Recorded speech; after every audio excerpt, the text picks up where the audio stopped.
Awesome, thank you. Thank you. My name is Jessica Hitt. I'm the program manager of the Climate Adaptation Knowledge Exchange, or CAKE. And I'm going to be quickly highlighting a tool we work on with USGS and NICWIS, CRAVE, the Climate Registry for the Assessment of Vulnerability. So this is just a quick 5-minute overview with the hope that you guys will come visit us at the Tools Cafe tonight to learn about CRAVE or CAKE or Crave on Cake, which is also a thing. And I just quickly want to recognize my project partners. I have the pleasure of being with you guys today, but Robin O'Malley has really been the leading force behind this project, along with Laura, Kristen, and Elda. Let's see here. Next. There we go. So what is CRAVE? CRAVE is a community resource that provides a searchable registry of climate change vulnerability assessments from across the nation. As I'm sure we're all aware, these vulnerability assessments are being conducted in a growing rate on various species or habitats or cultural resources, etc. And they're often being conducted in silos, so a lot of repetition, things not building on each other, people assessing the same target species or whatever it may be. So CRAVE was really created to address this problem. We created a registry, essentially, and CRAVE is focused on collecting all the project metadata, so really the who, what, where, when, why of your vulnerability assessment. So once, this is what CRAVE looks like. That's the URL where you can find it. You can search CRAVE, you can browse by text, by geographic focused, by managing entity, and by target assessment. Pretty soon you'll also be able to download all the metadata so you can see kind of where funding's been strongest or where funding's lacked in terms of various habitats or whatever it may be, but that's kind of next steps.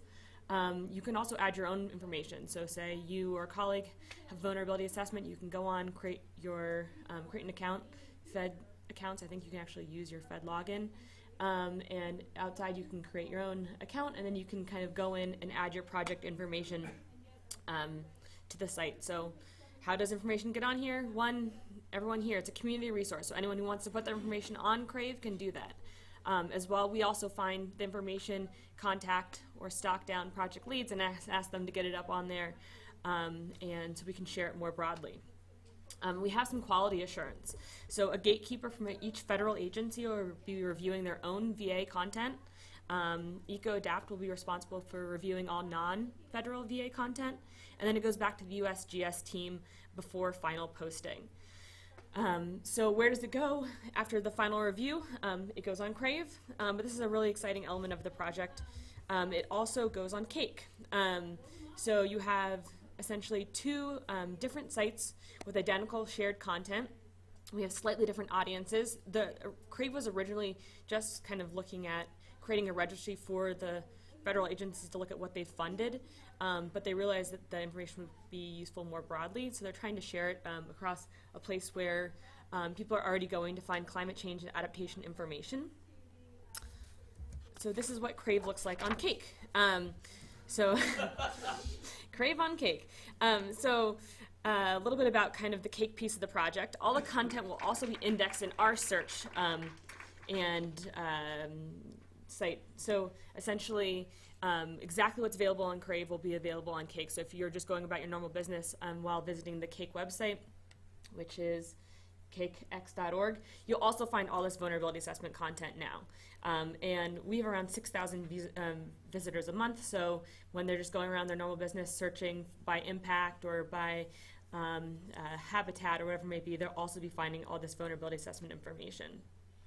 The other benefit of it being on CAKE is all the information will also be associated with other relevant information on the CAKE database. So CAKE has a lot of case studies, so where these vulnerability assessments went in to have a full project, or if there's a management plan, or if there's a bio on the project lead or a tool that they use, that'll also be linked to the vulnerability assessment on CAKE. And so just, I guess, one kind of final highlight about this project is this is kind of a really cutting edge idea, is this information sharing and collaboration, so we're really reducing repetition. So when we say the content is identical, it's really identical, so it's a shared backend database that will be broadcast to both sites. So if it's updated one place, it's updated in another place, so really reducing the amount of places people have to go to update the information, and then also ensuring the information is always up to date and you have the most current information. And in a world where we've got lots of new sites and things like that. It's a really exciting kind of model to try out sharing a back-end database to really make sure everyone has the most up-to-date information. So the call to action, come visit me at the Tools Cafe, learn more about getting your information up on Crave or how to search it, etc., or find out about Crave on Cake. Cake is also a really great resource. We have over 350 case studies of on-the-ground adaptation projects, thousands of library resources, around 80 tools. I think we have 1,400 active members. But it has a registry of organizations that are also working on adaptation and climate change stuff. And we also have a community section that has events that are happening, webinars that are happening at this conference, job opportunities, funding opportunities, etc. So it's really kind of a one-stop shop for adaptation and climate change information. That's it.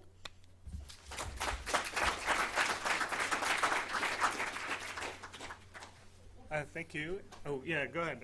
Yeah, we do. We have so Crave's on Cake. Is Cake on Crave? So Cake is not on Crave. So Crave is really just the vulnerability assessment registry, but all the information on Crave will be available on Cake. And we did not come up with the acronym, actually. Our partners at Nicholas did, so they're responsible for the cute, clever Crave acronym. Okay, thank you very much. And this is the end of the session.